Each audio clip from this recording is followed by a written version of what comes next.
श्रद्धा, प्रेम और विश्वास क्या होना चाहिए। अध्याय 33 में उदी का महत्व चल रहा है, भाग 1। साईनाथ महाराज की लीला के द्वार पर मैं आपको प्रणाम करता हूं और ओम साई राम कहता हूं। ध्यान पूर्वक साईनाथ महाराज की कथाएं सुनिए, कल्याण होगा। अपनी पाठशाला में भीड़ नहीं आते, लेकिन शिव जरूर आते हैं। यहां पर भीड़ भड़क्का नहीं चाहिए। जो भाग्यशाली होगा वही साईनाथ महाराज की कथाएं सुनता है। और साईं जीवनी, मैंने पहले आपको बताया था कि साईनाथ महाराज की 5 पुस्तकें हैं, 5 धार्मिक ग्रंथ हैं। एक साईं चरित्र, साईं जीवनी महाकाव्य हेमांड पद द्वारा रचित। दूसरा खापरड़े की डायरी, उसमें अनुभव लिखे हुए हैं, साईनाथ महाराज के चमत्कारिक अनुभव लिखे हुए हैं।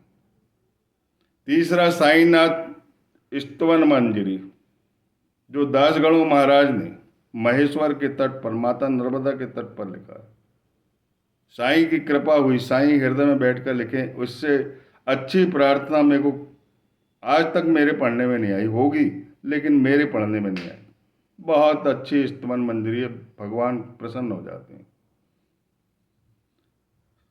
सावित्री तेंदुलकर द्वारा लिखी हुई भजन माला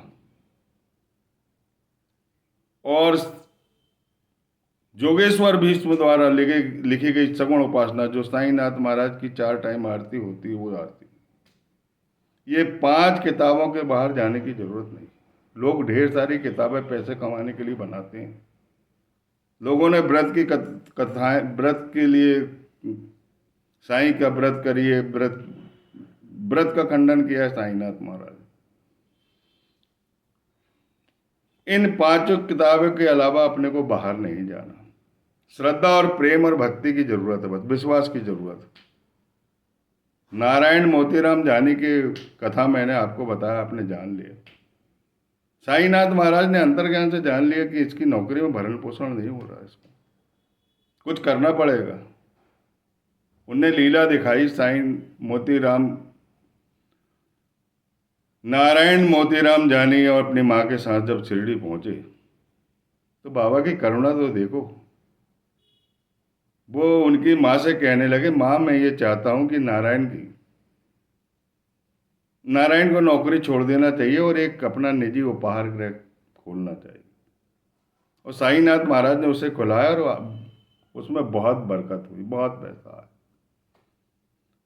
और उनका भरण पोषण खुशी से चलने लगा। वो साईनाथ महाराज की हमेशा हमेशा के लिए ऋणी हो गए।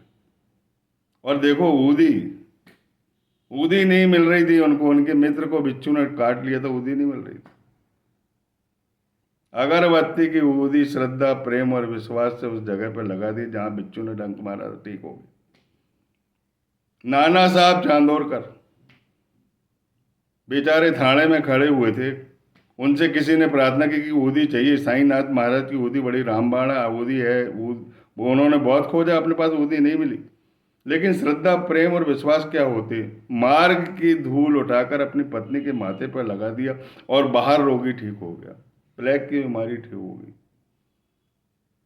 ऐसी श्रद्धा, ऐसा प्रेम और विश्वास, इसकी बढ़ोतरी करने के लिए नाना साहब चांदोरकर को साईनाथ महाराज ने प्रत्यक्ष चमत्कार दिखा, जो अभी पिछली कथाओं में आपने सुना। रामगीर बुआ, जिसे बाबा बापू गिर बुआ प्रेम पूर्वक कहते थे, उनके हाथ उन्होंने माधव अडकर द्वारा लिखित आरती और ऊदी की पुड़िया पहुंचाई बड़े चमत्कारिक ढंग से। तांगा घोड़ा चलाने वाला सब अंतर्ध्यान हो गए, कृत कृत हो गए नाना साहब चांदोरकर। वो वैसे ही प्रार्थना कर लेते। उनकी प्रेम और श्रद्धा और विश्वास जो है वो साईनाथ महाराज जानते थे, वो वैसे ही ठीक कर देते। मेहनताई को कोई तकलीफ नहीं होती। लेकिन साईनाथ महाराज को लीला दिखानी, इस संसार को दिखाना था कि प्रत्यक्ष चमत्कार क्या होते हैं और झूठे चमत्कार क्या होते हैं। आजकल झूठे चमत्कारों की दुकानें खुली हुई। लेकिन साईनाथ महाराज ने जो लीला की, बड़ी रहस्यमय और बहुत प्रामाणिकता के साथ बड़ा चमत्कार हुआ। तांगे वाला भी अंतर्ध्यान हो गया, घोड़ा भी अंतर्ध्यान हो गया, तांगा भी अंतर्ध्यान हो गया। 3 बजे रात को भेजा गया और पूरी प्रमाणिकता उसकी पूरी जांच हुई। और जांच के बाद भी साईनाथ महाराज की लीला देखो। कह गए वो बापू गिर बुआ से कि जाओ वहां, अल्लाह भला करेगा, तुम्हारी सब कुछ मदद हो जाएगी, तुम जामनेर चले जाना, ऊदी और पुड़िया दे देना, ऊदी की पुड़िया और ये किताब दे देना। तांगा आ गया, तांगा चलाने वाला आ गया, घोड़े आ गए सुंदर वाले, और तांगा ही गायब हो गया। और जब पूछे नाना साहब चांदोरकर, बड़ी कृपा की आपने, तांगा बेच दिया, जलपान बेच दिया, सब कुछ बेच दिया। नाना साहब कृत हो गए। इस दुनिया को चमत्कार दिखाना था साईनाथ महाराज को। जिस प्रकार भगवान कृष्ण ने अर्जुन को सत्य का ज्ञान करने के लिए आत्मज्ञानी संत के चरणों को प्रणिपात करने के लिए कहा, उसी प्रकार सत्य का ज्ञान कराने के लिए नाना साहब चांदोरकर को साईनाथ महाराज ने चुना और उनके जीवन के सारथी बने। कितनी अद्भुत लीला है। इसके बाद अप्पा साहब कुलकर्णी सबसे पहला आदमी है जिसे नविदा भक्ति के 9 सिक्के अपने द्वारा स्पर्शित चमत्कारिक लीला के द्वारा दिए। वो लीला मैंने सुना है, ध्यानपूर्वक कथाएं सुनी। लोग ये जानते हैं अभी तक कि केवल केवल और केवल नविदा भक्ति के 9 सिक्के लक्ष्मीबाई शिंदे के पास है, जो बाबा ने देह त्याग के समय दिए। देह त्याग के पहले अप्पा कुलकर्णी को दे दिए, जिसे लोग पैसा कमाने के लिए विलेन के रूप में फिल्माते रहते हैं। सच्चाई ये है कि अप्पा कुलकर्णी साईनाथ महाराज के बड़े सच्चे भक्त। बाला साहब भाटे की द्वारा दिए गए चित्र की लगातार पूजा करते थे। साईनाथ महाराज की कृपा हुई, उन्होंने शिरडी बुलाए कालांतर, और अपना केस दिए, ऊदी दिए, अक्षत दिए, फूल पत्ते दिए, ताबीज बांधकर पूरे जीवन पर्यंत उन्होंने ताबीज बांधी।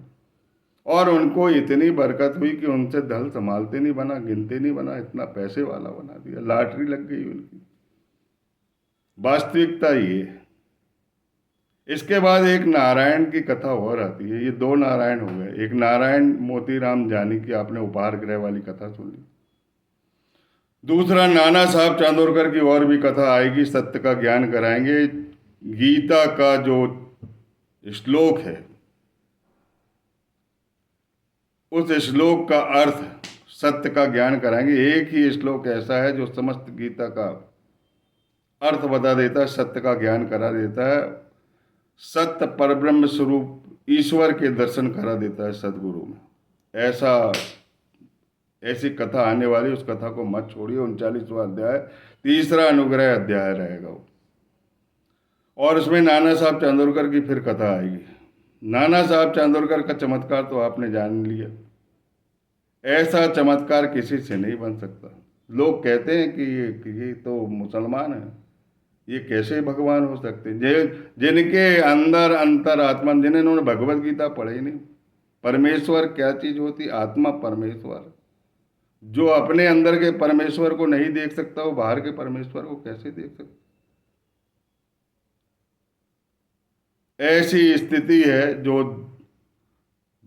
जो व्यक्तियों के जीवन से खिलवाड़ कर रहे हैं। सच्ची पाठशाला ज्वाइन करिए, सच्ची पाठशाला में उपस्थिति दीजिए।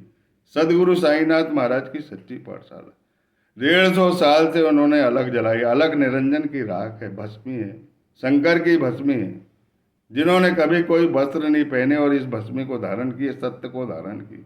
सत्य है भस्म, सब कुछ भस्म में परिवर्तित होने वाला।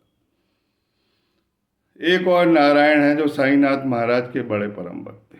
उन्होंने जब साईनाथ महाराज जब जीवित थे, तब 3 बार उनके दर्शन किए, और 1918 में समाधिस्थ होने के बाद फिर उनकी इच्छा हुई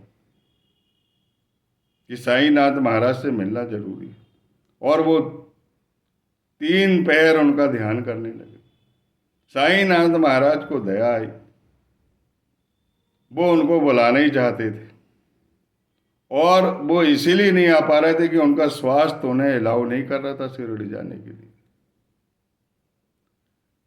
साईनाथ महाराज उनके ध्यान में पहुंचे, सपने में पहुंचे और प्रकट होकर उनको कहा,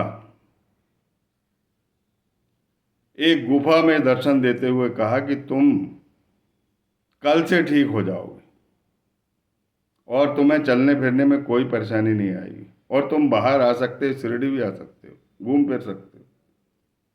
जैसे ही सुबह होता है उनका अंतःकरण द्रवित हो जाता है। मैंने सपने, ये सपने जो है साईनाथ महाराज जो है, जिनका बहुत अधिक प्रेम है, श्रद्धा है, भक्ति है, विश्वास है, साईनाथ महाराज के अलावा सब कुछ जिनको सूना सूना लगता है, उनको वो ध्यान में आकर, स्वप्न में आकर जरूर कुछ ना कुछ बोलते हैं, उनकी उन्नति करते, उत्तरोत्तर भक्ति में प्रगति होती है उनकी।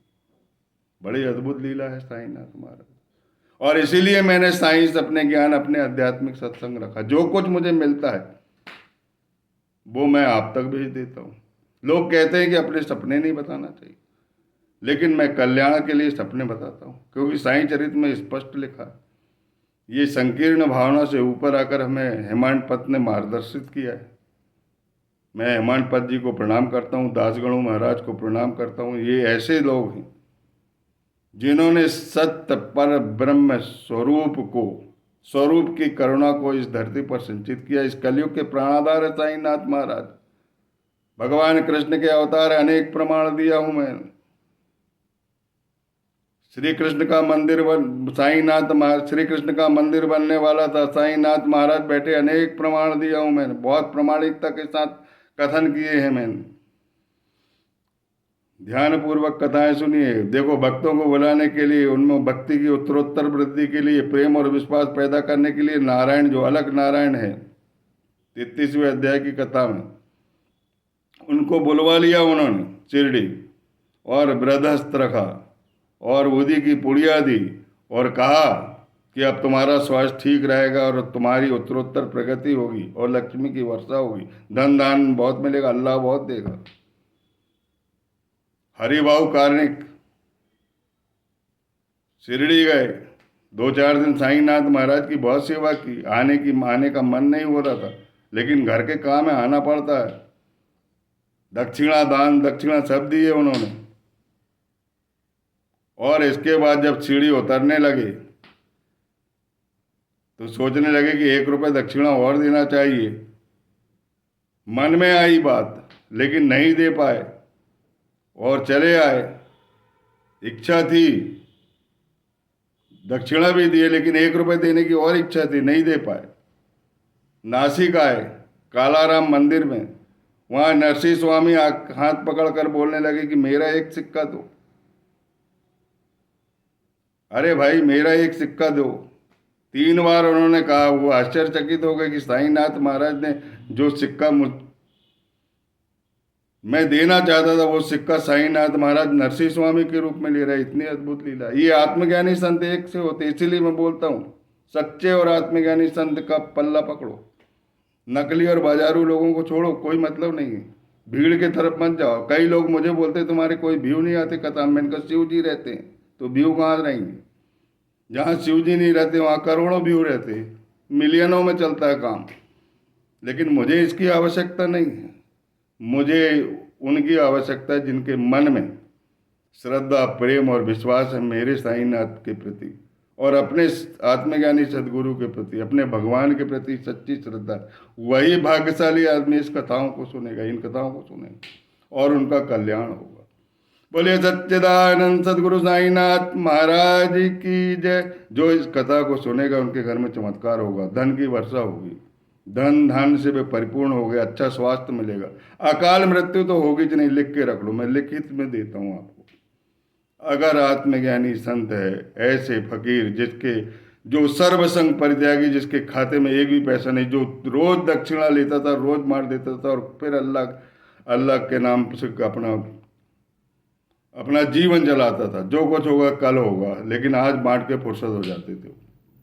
लेकिन लोग तो दक्षिणा लेते हैं, उसमें से 10% खर्च करते हैं। और पहले कैमरा सामने होना, मैया मोरी, गाय को खिला रहा है, ये खिला रहा है, वो खिला रहा है।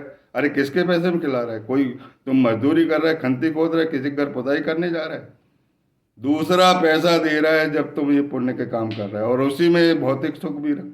जो पुण्य कार्य के पैसा अपने भौतिक सुख में लेता है वो करोड़ों जन्म तक नरक भोगता है। बोलिए सच्चिदानंद सदगुरु साईनाथ महाराज की जय। अब 34वां अध्याय प्रारंभ करेंगे, उसमें भी उदी का महत्व है, भाग 2 है।